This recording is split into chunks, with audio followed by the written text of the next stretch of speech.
we need to keep our clients ahead of the game as we're learning about what the trends are and what's out there, passing that along. I think technology being probably the biggest piece of that.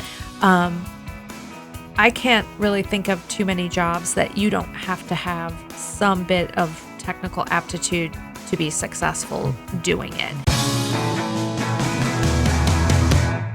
We are looking forward our way from Studio C in the 511 studios. That's in the Brewery District, just south of downtown Columbus, Ohio. This is Brett. Carol and I have a really great program in store for you for this episode, featuring two of the best nonprofits in Central Ohio with missions to support job seekers. Brett, we have so much information to share with our listeners today.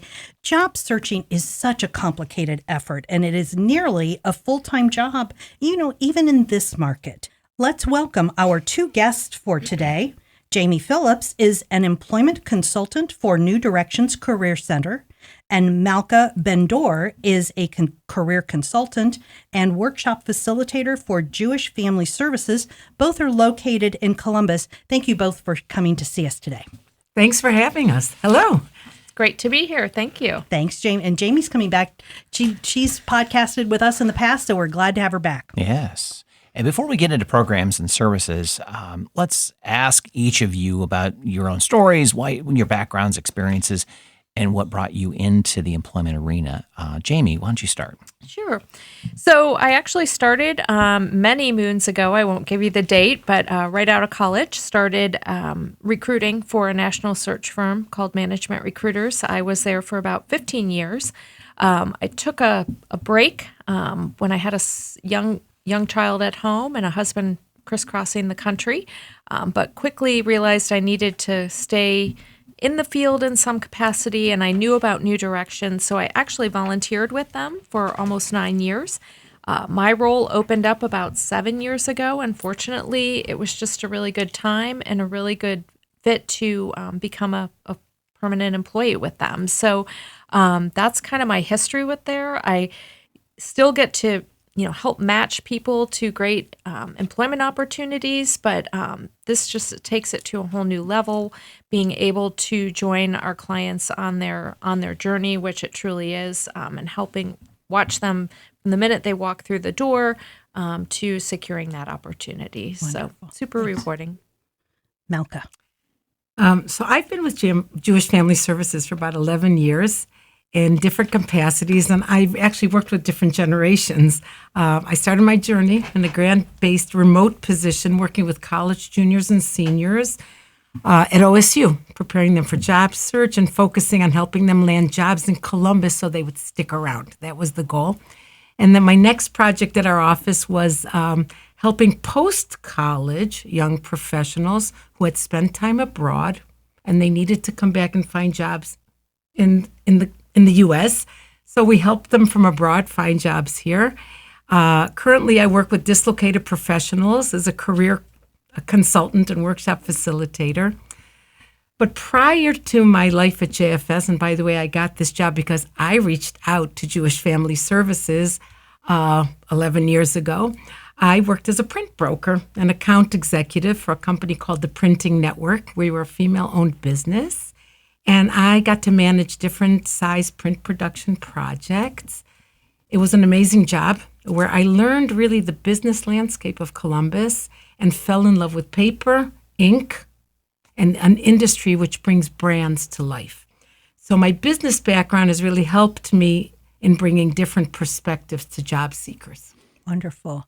I'm always teasing Brett about the fact that I pull in my friends to be podcast guests. So, we have this, we call it working our network muscle kind of thing. But also, I always bring in OSU folks, and which drives him a little crazy. A little crazy. So, but that's okay. We enjoy. It all works. It does. It does. And as long as I can keep that network muscle going, we're in good shape. So I have been amazed at the number of organizations in Central Ohio that provide services to job seekers. Folks who tell me they don't realize how many nonprofits there are, with 9,000 or so nonprofits in Central Ohio.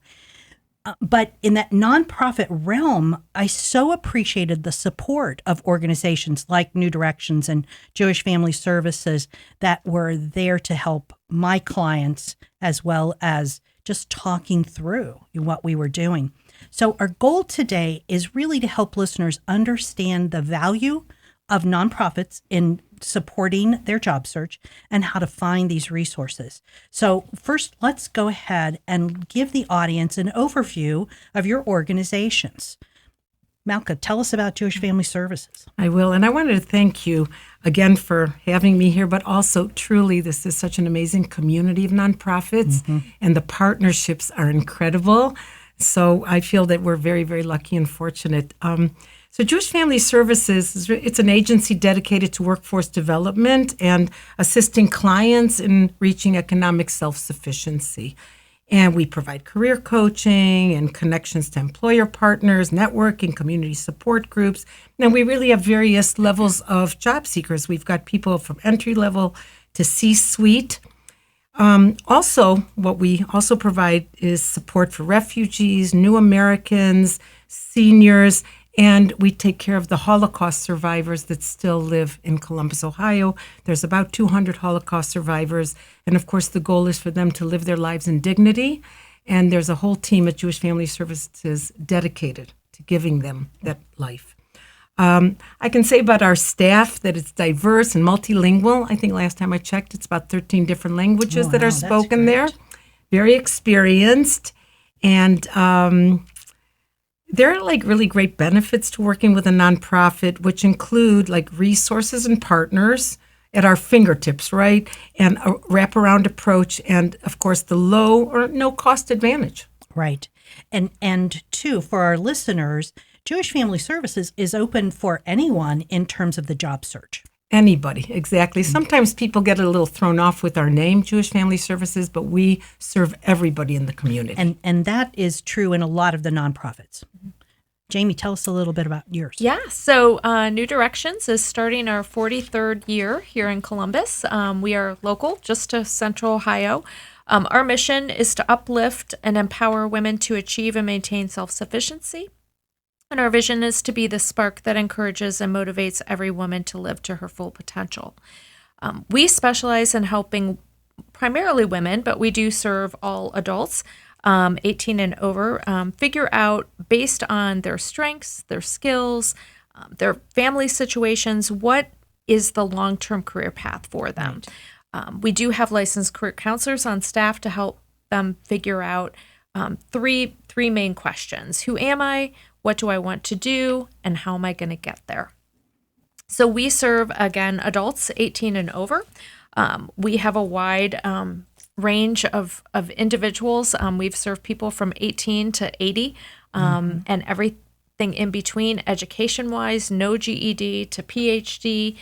So we don't really have a typical client, if you will. What would be typical is just people who come to us seeking a change or something better, and that they're stuck where they are. So we do take a holistic approach for career development. We help them through self-assessment, exploring their options, goal setting, and then finally the self-marketing piece of it. Our programs are all on our website to look those up, but they are small group based, typically 8 to 12 people. We also offer one-off workshops, and then wrap around employment services and career counseling. And then we also do offer additional support services if they are in need, but anything we can do to help our clients meet their end goal. Right. And listeners, what Jamie said about taking care of all adults 18 and over, when I had male clients and I thought that there was a program that was appropriate, I'd call over there and say, will somebody please talk to him? Because there were opportunities that they needed at that point in time. And always remember that you often don't know what you don't know.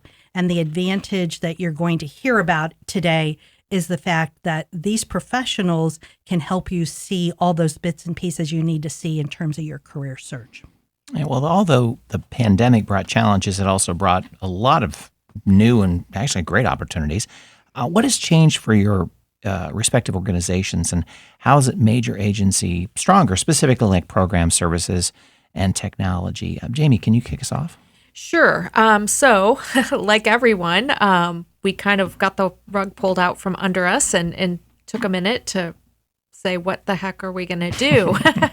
But we knew that we couldn't leave our clients in a lurch because they needed us more than anything at that particular time.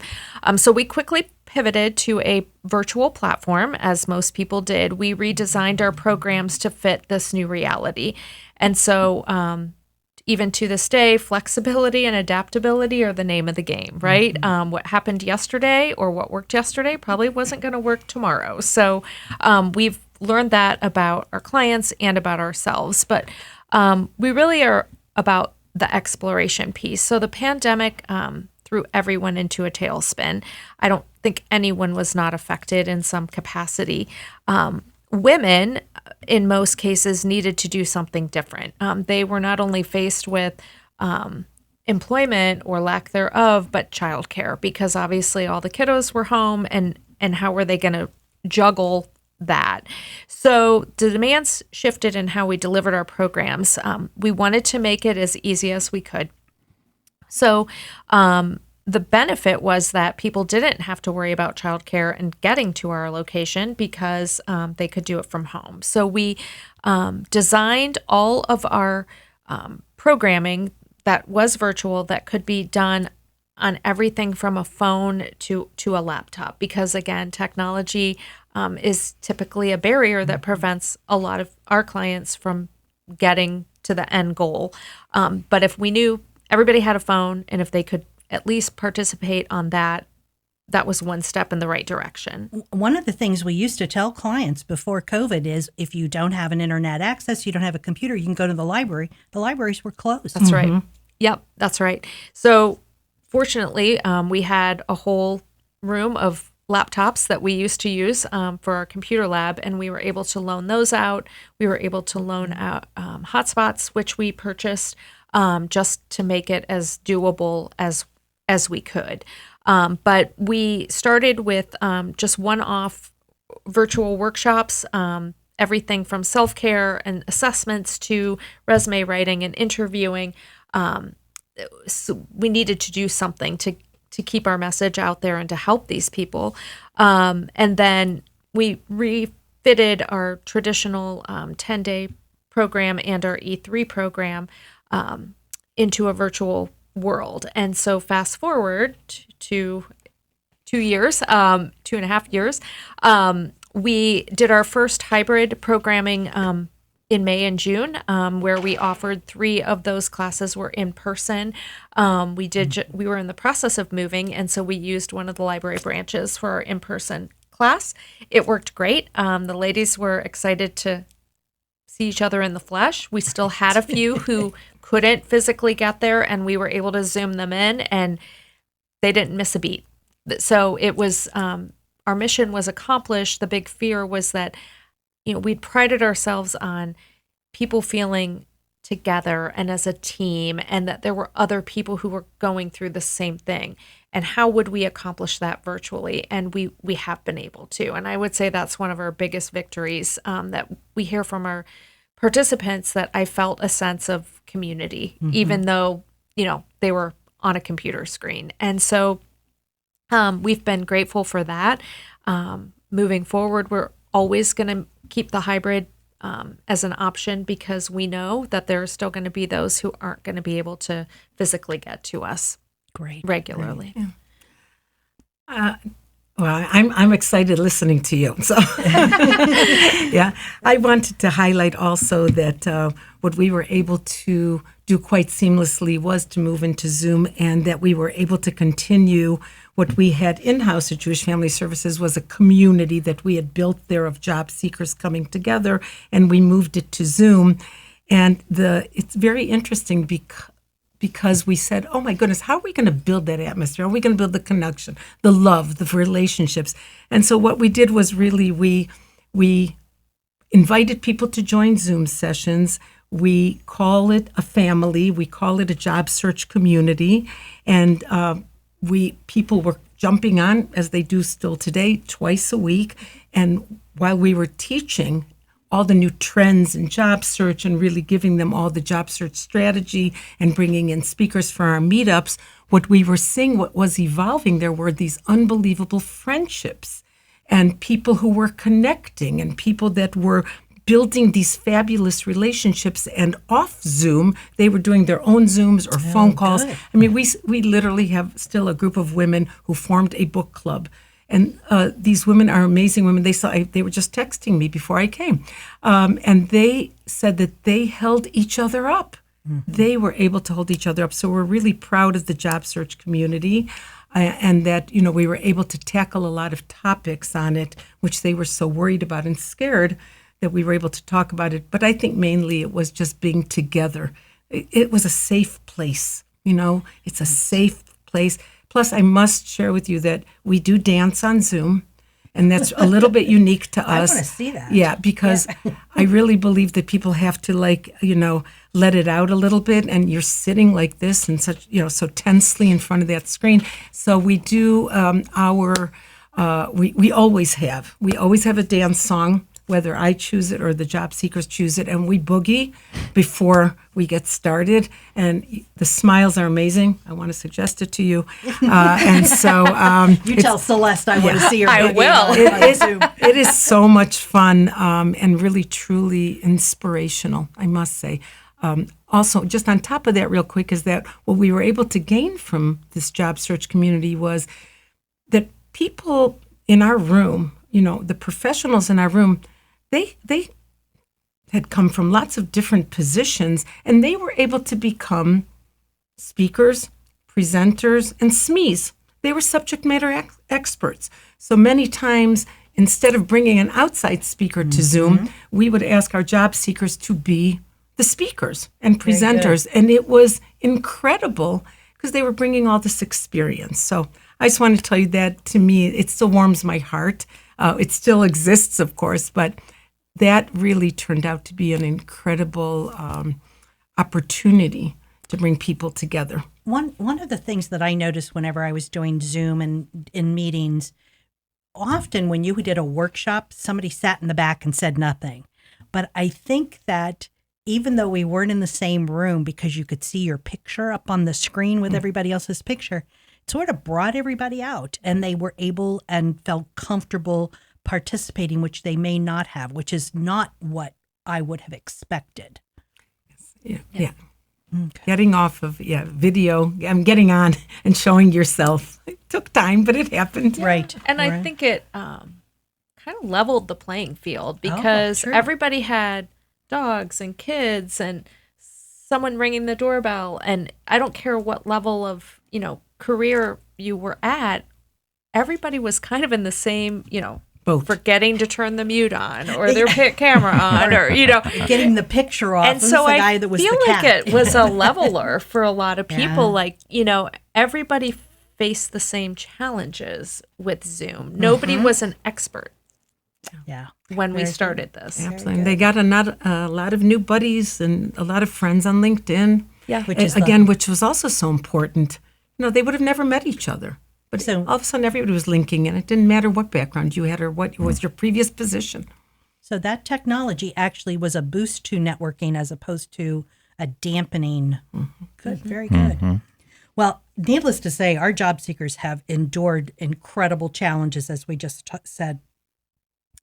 How are the challenges to re-enter or enter the workforce really being met with those virtual interviews and home offices? Are resumes and other application materials different now? Or are applicants able or not able to upskill when they need to add to their resume base? Do you see particular groups of job seekers having more difficulty in their search, or why? Malcolm, maybe you can get us started. Thank you. When you had shared this question, I was giving it a lot of thought. And, reentering the workforce today involves getting very comfy with advanced technology. I mean, I think that we all know that, but I think we have a little bit more trust in people now because they've practiced for the last 2 years. But definitely they have to get comfy with it. And there were a lot of things that they had to really try to manage, online applications, networking, interviewing virtually, a lot of different things. But I wanted to focus on specifically on a few of the things that you had mentioned, Carol. So first of all, the world of virtual interviewing. So virtual interviewing requires practice and is not as scary, as it used to be. I think during the last few years, people have gotten much better at it. We're still teaching it, but eye contact, body language, proper lighting, and practicing in advance on Zoom with a coach or friend makes a difference. And also for job seekers, depending on the last time that they were in an interview, people felt a little rusty anyways. So practice really helps.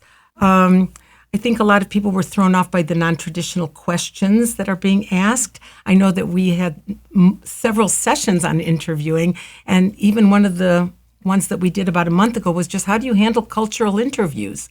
That's even new. I think that that's what people are adjusting to. The advice that we give to people is, to sort of check your length of time for the interview, and that'll help you plan shorter or more detailed answer. And keep in mind that we always tell them the interviewers are humans, and so they're a little bit nervous as well. And I guess most important that we share with people is that, look, employers are hiring because they have a problem. Can you solve the problem? That's basically it. You got to know if you can solve the problem. Home offices, you had mentioned home offices. I think that we all learned how to build and deal with, having home offices. But I think today we try to help them really understand what it means to work remotely, to pick a space in your house, to prepare it correctly, and to make sure you've got good lighting and internet access. And we actually offer a session at Jewish Family Services on best practices for a successful remote working experience. And I think that helps people when they think out where to work in the house. Resumes, you also had mentioned. Okay, so I think if we all had to vote and you could see us, we would say that resumes cause a lot of anxiety. Mm-hmm. This even before COVID, resumes do. But truly what people got most anxious about was preparing a resume for the applicant tracking system. And I think the applicant tracking system got a bad rap because, applicant tracking systems are here for a reason. They help in recruiting and hiring. But a lot of people felt like, oh my gosh, the applicant tracking system is going to automatically weed me out. And, I'm going to get kicked out and I'm going to blame the applicant tracking system. The good news is that through interviewing and meeting with, on Zoom with HR professionals, a lot of them still read resumes. I mean, it doesn't weed it out necessarily. It may, but it depends on the applicant tracking system that the company's using, which you can research online. But for a lot of the HR professionals we talk to, they still read the resumes. And so that's the good news. We're trying to decrease some of that, they're so worried, Anxiety, everybody, yeah. right? That anxiety around it. And also, one thing that we really want people to know is that professionals prefer to know sooner than later if you have the skills for the job. So when you're working on your resume, nurture the top third of it. Nurture the top third. And don't be afraid of the ATS, please. It's real estate, location, and the top third's so important. Yeah. Yep.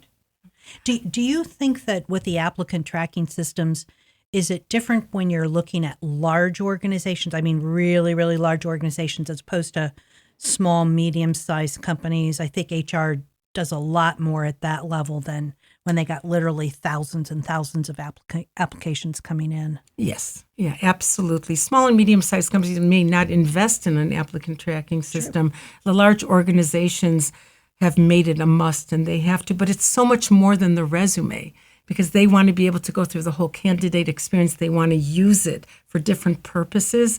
I remember speaking with an HR professional who said, Malk, we turned off that part of it. We don't weed out any resumes. Really? It's we use it for other reasons. Mm-hmm. And so I think what we were trying to do is help people understand what's behind it. And we actually walked them through, what an applicant tracking system does. And we also really encourage people to use JobScan and other. There's so many platforms out there to help you check your resume and, make sure it's set up correctly. Yeah. And people can follow guidelines. There's specific applicant tracking system guidelines. They're not hard. They're going to break down for you what you need, your font size, different things on your resume. And it'll tell you, what to do and what not to do. Mm-hmm. Okay, follow it. Right. So that's what we try to relieve that stress. And I think in the market that we're currently in, for a good number of positions out there, employers can't rely on those systems necessarily because not everyone is going to take the time to customize their resume. And that person may have exactly what they're looking for. And those employers can't afford to let someone slip through the cracks, if you will. So I'm hearing from the employers that I work with that they have to put eyes to those resumes because especially for really specialized roles, they can't afford to let someone slip through. Right. I talked to an employer today who put a position out there, and I feel like she said, she got like 6 responses, and she was like, I have to go through those 6 with a fine-tooth comb to make sure that I'm not missing someone. So I think people are a little hesitant to apply for some organizations because of the fear that it's just going into a black hole. So we encourage them, what's the worst thing that can happen? If you don't apply, you're never going to hear. At least if you do apply, you've got some chance of hearing from that employer. And it's kind of their market right now. So the chances of you hearing something are better than not. Yeah. Absolutely. Right. Well, employers are having a difficult time finding qualified candidates. We touched upon that just a little bit here, but it's also retaining current staff. Has your respective agency shifted its connections to employers, possibly found new opportunities, methods, or programs to connect employers to clients? Jamie, how are employers working with New Directions? So our base has expanded greatly within the last several months or so. I think employers are seeking out nonprofits because they see that we do workforce development, and gosh, we might be working with someone who's really qualified. Our client base has shifted in the last 10 years, and these are professional individuals that are seeking our services. And so there's that, but I think employers know that they need help right now. I mean, the traditional ways that they've gone about recruiting, they're at a standstill. I have recruiter friends that aren't even spending the money to post jobs on, Monster and Career Builder anymore because people have got a bad taste in their mouth over some of those job boards from past experiences. So LinkedIn is something that they rely on. Resources like ourselves. I think that they feel that we can present them qualified candidates at no cost because, if they're working with a recruiter, there's going to be a sizable cost for that service. And I feel that they know that that person has gone through a process to get to the point where we feel that they're qualified enough to present them to that employer. Not that the employer is my client like it used to be when I was recruiting, but I still feel the same way. I want to make a great, impression on them, and to have them want to return to New Directions to contact me when they have those needs. So I want the person that I'm going to show them to be the best possible candidate that I can present to them. So I feel like they maybe are feeling like they're getting a little more customized approach, if you will. We're not just firing anybody out there because there aren't a lot to fire out there. I think that employers are viewing social media differently as well. They have to. They have to be smarter than their competition. And we've tried to encourage employers to offer a little more flexibility maybe than what they have. Is there the possibility that this person might be able to work remotely or hybrid?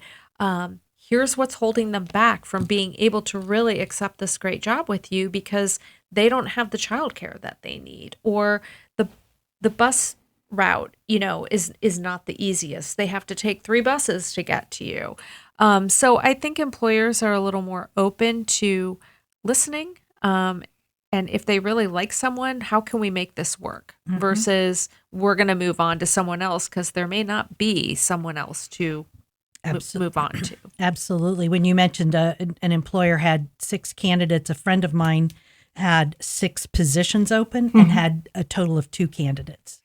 And they're not going to just step away, but it also has to work. What is their problem and how can you meet that problem? So very good. I think what's also been interesting also is that, the goal is to stay connected, with the HR professionals, and a lot of them have been moving around to different companies. Yes. It's very interesting. Like, we're getting a lot of messages like, I moved from this job to this job to this job. And so also, we see some movement in there, and, it just reminds us of how important it is that we have to stay in touch via LinkedIn or email with these professionals that were close to us at a previous company, and, see if we can help them at their new company. So I think that that's really something that I've seen recently. I'm like, oh, you're here? Oh, you're not there anymore, kind of a deal. So right. The HR reps tend to move a bit anyway. Yes. But it has, things have changed a lot.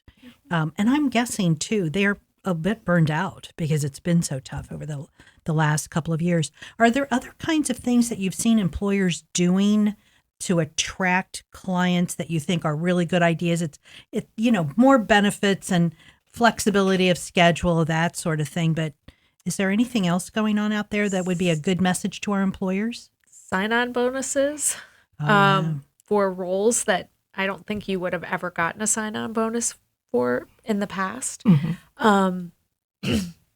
Offering up more time off or vacation time that doesn't necessarily cost them much. Right. So yeah, I think they've had to get a little creative. I was talking to an employer the other day, and he brought up a good issue. And this was really particularly for some of our younger job applicants. They have that sort of Uber driver attitude on working. So they may really like your organization and they really do want to work there, but after a couple of weeks, that's enough. So they don't want to, either they don't want to work there at all, or they want their own schedule. So they may want to work on Mondays, maybe not. So it's that notion of, I have a schedule I need you to meet. Can that happen?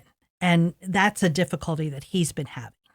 I think what's really going on with the employers today is that they're taking a step back and they're trying to figure out what the best way of still being productive, efficient, and making money looks like. This is what they're facing now. These are economic times in which companies have been rattled. They got rattled during COVID, and then we saw that they started rehiring again. Then the economy changed again. So they're constantly trying to figure out what to do. And the people that they're bringing on board, like younger people, definitely have a little bit of a different mindset than individuals who have been in workforce for 15, 20, 25 years and see jobs in a different way, see their responsibilities, see their dedication. They're more loyal. And so, they have to try to manage everything. It's like it's really a balancing act now for the employers. And I think that that's what is causing more conversations, because you're supposed to have more conversations now. And you have to be braver. You don't have to worry about anymore saying, nope, I want another $20,000. My son-in-law just got a job, and he stood for what he wanted. He said, nope, I'm not going to change this. And I'm like, you are? He goes, no, this is what people are telling me I should ask for. And I asked for it, and he got it. Isn't that something? So again, maybe we need to be training people in those conversations more as to how to have them. Right. And to have that conversation with a potential employer in such a way that it's not me against you. It's really a working relationship. Let's see if we can make this happen for both of us. That's right. And the other thing I think that we're seeing a little bit, I don't know about you, Malka, but a lot of times I get from clients, oh, they're going to think I'm too old, or yeah, my sure. experience is too much, or this or that. And we can work with that. But I think employers have a new respect for mature workers because they come with a different set of values Right. that Right. they find valuable, again, I guess, if you will. And so, not to discount the younger generations coming out, they certainly have a lot to offer. But I think after all that we've been through, there's a lot of benefit to someone that they can count on, that if they offer them the job, they're gonna stay for Right. a Right. while.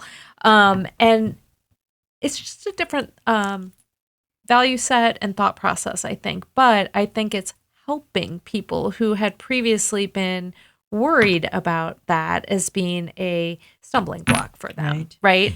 Right. Part of my graduate training was in actually out of the business school in workforce development and organizational behavior. And then when I went to work at the agency and started working with adults 50 and over, I really loved seeing articles about how things could change and have changed. So the sort of the testament of changing structural changes in an organization actually happened in Europe, and this happened decades ago. There was, and it was an auto assembly line. I want to say it was in Germany. I won't remember that off the top of my head. Where they literally raised the work platform up so many feet and found out that not only was it better for all of the workers physically, they had fewer back injuries, but they put the older workers on one line and the younger workers on another, and the older workers were working faster and more, they were more accurate. So that sort of got employers looking at little changes could make a huge difference. The other story that I loved was in New York City, the last factory that actually made men's ties in the country. And the workforce, the average age was like late 40s, early 50s. And the owner was scared to death he was going to be losing all of these workers, and he couldn't find people to do it. And again, this story is probably 10 years old. He gave every worker a key to the factory and said, as long as you work 40 hours in this 7-day period of time, I don't care when you come in. Now, in that situation, there was probably some coordination, but basically each person had their work stand and could go in whenever. And they made more ties than they could possibly ever need, because it gave the person who needed to maybe be home during the day for taking care of a child or a grandchild or an older parent or whomever had that flexibility. And so it does take a little communication. To make that happen. Absolutely. That and training your HR professionals how to communicate and how to be sensitive to all different generations that are applying for jobs, Right. and to have an open mind and to see the value, because guess what? If you hire the right person and you need a problem solved, they'll solve it. Right. We've touched on this a little bit. I just want to make sure we've kind of hit all the great ideas, so that we make sure our job seekers hear the value they're getting. You did a lot of changes when COVID started on the programs. Now you've started to bring in-person services back in. While you're refocusing on those client services, are you finding something that's more successful while you're communicating with clients? Are things better virtual or live? And I think part of my question is coming from, it's really hard to keep people communicating with you. While they're in the program, you talk to them. When they need you, you'll talk to them. But it's hard to keep that continued conversation going. We give people a lot of choices as far as how they want to communicate, as far as whether it's on phone or on Zoom or on Teams, but we're constantly keeping the communication going. And as far as having them, back at Jewish Family Services, we are working hard on it. We just refit our meeting space with technology to conduct hybrid sessions. So we are trying to, we're trying to think creatively and trying to get them back in. But I think that the most important thing that we're still doing is managing our relationship with them through different communication styles and really adapting to what they need. So if somebody wants to be on the phone with me, cool. If somebody wants to be on the phone with me or do a Zoom session, great. So that's the way we're sort of approaching it. People are on such an emotional roller coaster. Mm-hmm. And so we want to, be able to say to them, you can call when you need to call. You can text. We try to get back with you as soon as possible. And we're putting in every effort to make sure that people either can come to Jewish Family Services or continue the relationship that we have with them through, other ways. Mm-hmm. It's just a bit crazy out there right now. When you think of it, after healthcare issues, employment was the top issue at the beginning of COVID, and mm-hmm. things have they're springing here and there and someplace else in terms of issues. Either companies close down or employers can't find enough applicants or things are so expensive, people can't afford to drive to work. So those things are happening. And then I can say happily, though, like recently we've had several people 55, 60, and 70 years old get jobs. Mm-hmm. So that just makes me happy because I think one of the great things that came out of COVID was the fact that you really had to increase your networking skills. Mm-hmm. You had to be brave and go out there and talk to people, and you had to apply, and you had to think out of the box. Mm-hmm. If you weren't going to go back to a big company, you can go to a smaller company. Mm-hmm. Like, it's been amazing to see where they've landed.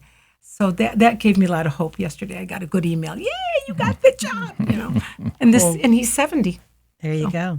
I don't know if you want to add. Yeah, I would echo that, we do survey our clients on a regular basis. Mm-hmm. What do you need? What's working, what's not? And really about half of them want some type of hybrid option. And so we have to meet them where they are. And otherwise, we're not going to have any clients. They're going to go somewhere else. And so not that we're going to do back handsprings, but again, I'll call you. I'll meet you on Zoom. I will meet you in the office. You tell me what's going to work best for you, and we'll make that happen. Within reason. Since COVID happened, we tried this app that was supposed to be our office number that would come on our phone, and I failed miserably at that. And so most of my clients have my phone number, but I offer it up with, please just be respectful. If you need me after hours, please text me or shoot me an email. You know that I'm going to respond to that because you see what hours I do respond to you. Mm-hmm. But I'll ask that you not call me, before 8 or after 6-ish. We try that, but I can also choose not to answer that phone too. So I need to get better at that. But I think we, again, just moved into a new space. So we were, for a couple of months, really our office was not, they couldn't come. It was a disaster, right. Us trying to pack and move. So now we have a great new space. So we're excited for people to start to come back and be in person again. But I think, again, just that flexibility is... Which I think is a really important message. Kind of the goal of this podcast is to talk about what a nonprofit career job search program can provide to both employers as well as to clients. Great. Well, we know that our crystal balls were out of focus in 2020, but if you consider the next 2 to 3 years in career exploration and searching, what do you think applicants will be facing? How do you see the whole role of nonprofits? What changes may be needed or changes faced? Jamie, your thoughts? Well, I think that we need to keep our clients ahead of the game as we're learning about what the trends are and what's out there, passing that along. I think technology being probably the biggest piece of that. I can't really think of too many jobs that you don't have to have some bit of technical aptitude to be successful doing it. And so we talk about online training. There are lots and lots of free resources out there for brushing up your computer skills, Microsoft Office, Excel, PowerPoint. You don't have to be an expert, and you don't have to tell them you're an expert. But if you can sell yourself in that interview and come across as confident that you can do it, do some of those trainings. You can get some certifications. That's all stuff you can put on your resume that, again, may help you with those applicant tracking systems if they're looking for that. And it's going to show that you are forward thinking, that you're not just sitting there, doing the same thing that you've always been doing, that you are trying to better yourself, you're trying to improve your skill set, and you're making yourself more marketable. So I think helping them with technology, I think networking has gone to a whole new level. Talking about the benefits of LinkedIn and Facebook.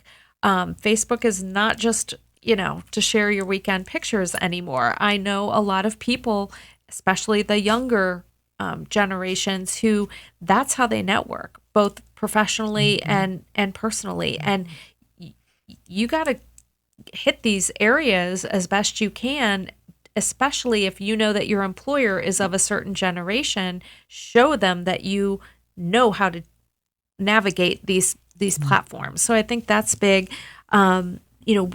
One of the things that we do, I think virtual interviewing's not going away. I think it's here to stay. We do, at least at the first cut. Yeah. Oh, for sure. We do mock interviews as part of our Yes program, and we obviously had to do that virtually. Well, guess what? It works a heck of a lot better because that employer doesn't have to get in a car to volunteer to come to my office. That participant doesn't have to come to the office. Right. We don't have to try to find space for 10 people to do mock interviews. And so that's worked beautifully. So I don't see, and it also gives them practice in the classroom doing a virtual interview, which they're inevitably going to have. So that's been beneficial. So I think just helping them stay a step ahead of the game, figuring out what are my transferable skills? Well, this is all that I've done, and this job is totally different. Well, let's look at what you have done because you've done a lot. So that doesn't mean you can't do that. We just have to help you figure out how to match your skill set with what those jobs are and figure out their lingo and use some of that. And really that's what it comes down to. I always say I have a 21-year-old, and even in the time that I wasn't collecting a paycheck, I learned negotiation skills like nobody's business. I learned how to juggle responsibilities, right? I learned how to think on my feet. And so I tell those other people who were in that similar situation, you can run a business. Like, you do it. You do it daily. You just have to figure out what are those key skills that employer is looking for that you have and bring that out there. So I think just staying ahead of the game, being flexible, being willing to learn. I think that we all need to think of ourselves as being ongoing students, right. Students of life, because when you stop being interested or learning, I think you're doing yourself a disservice there. Yeah. Okay. No, I agree with everything you've said and the journey that people are going on. I think it's going to stay similar as far as prepping for, for job search. But I think that also what's really important is that we have to understand that as businesses are evolving all the time, and we also have to understand their process a little bit and sort of think a little bit about where we're applying, why we're applying there, what kind of business are they, like really give it also that sense of like, let me understand a little bit more about business. And I think that will help them stay more realistic as they're pursuing new opportunities. I was thinking it was funny when you said about the crystal ball that you had mentioned. I was like, well, if I have a crystal ball in front of me, in 2 or 3 years, will a resume be there? Or is it just going to be your online application and LinkedIn all coming together? Very true. Like, I was like... LinkedIn would love that. Yeah, with 800 and some million people on it. If they start doing that, we want a piece of the pie. Exactly. So, those are the kinds of things I was thinking, because look how far we have... Look what we're doing now, where we are now versus a few years ago.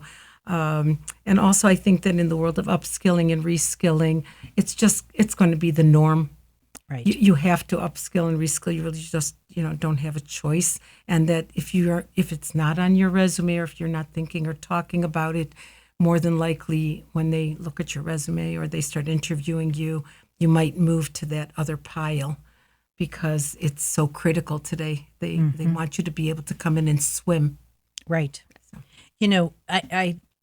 I'm sitting here in awe for both of your organizations, because when I started nonprofit management 12, 14 years ago, I think it was during the recession.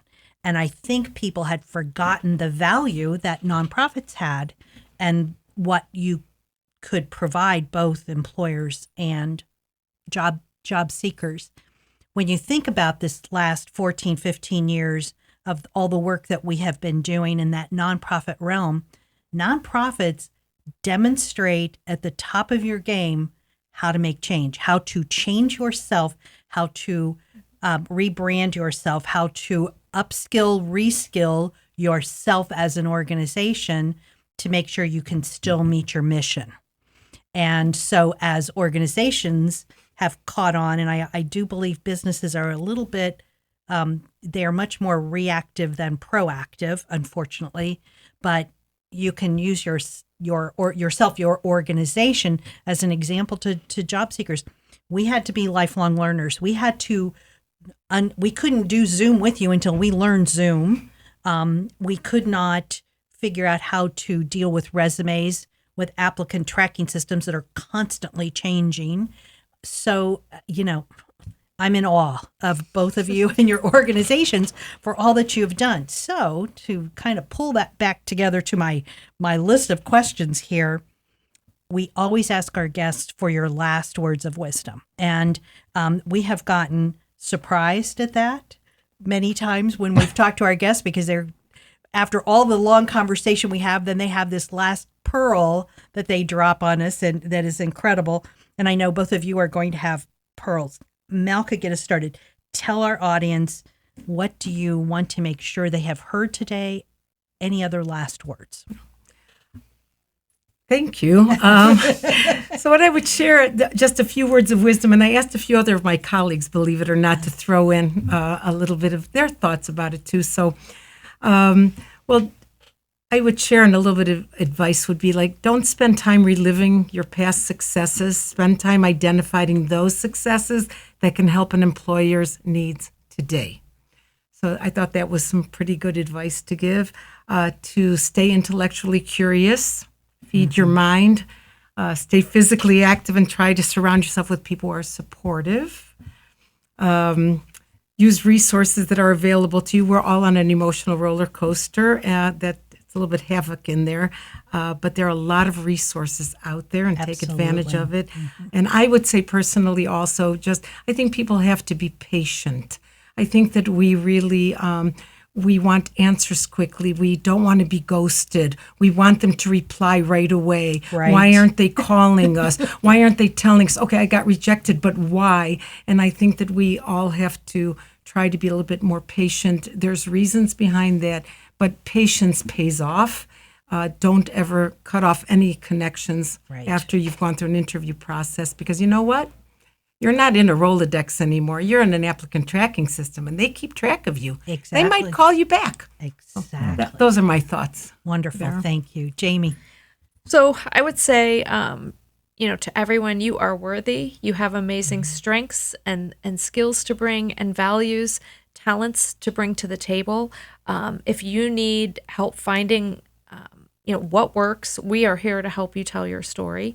I think a lot of our clients have amazing stories that they are self-conscious about, and so we try to help them feel comfortable to tell that story. They're the only one who can truly do that. We are in a whole new world. As I said earlier, I don't think anybody's any further ahead of the game than anyone else. I heard a saying, we're not all on the same boat. No, we're not.